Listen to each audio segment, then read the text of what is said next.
Thank you, Mr. Chairman, for bringing H.R. 3548 to the full committee for markup.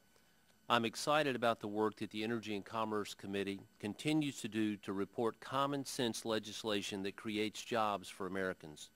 I, along with members of the House and Senate, as well as much of the American public, was very disappointed in the President's political decision to reject the application for the Keystone XL pipeline.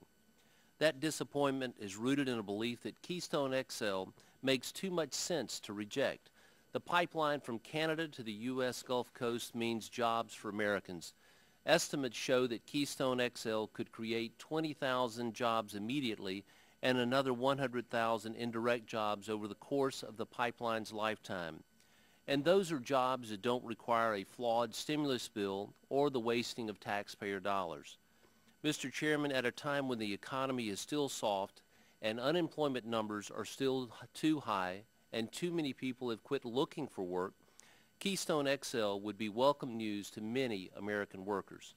In a recent United Technologies National Journal Congressional Connection poll, 64% of those asked favored the building of Keystone XL pipeline.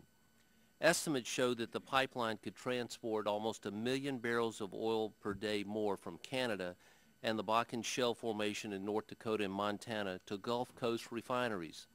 With the ability to transport that amount of oil from our largest trading partner and neighbor to the north, Canada, as well as domestic oil from Bakken, and with the ability to create those jobs, it's no wonder why the American public supports Keystone XL. The sentiment of the American people is what brings us here today.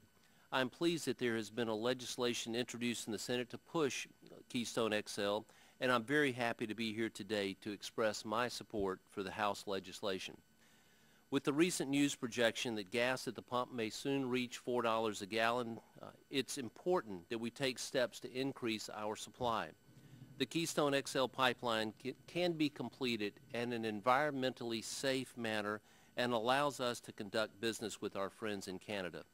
Support in the House to move the pipeline forward has been bipartisan, very public, and very well received by the American people.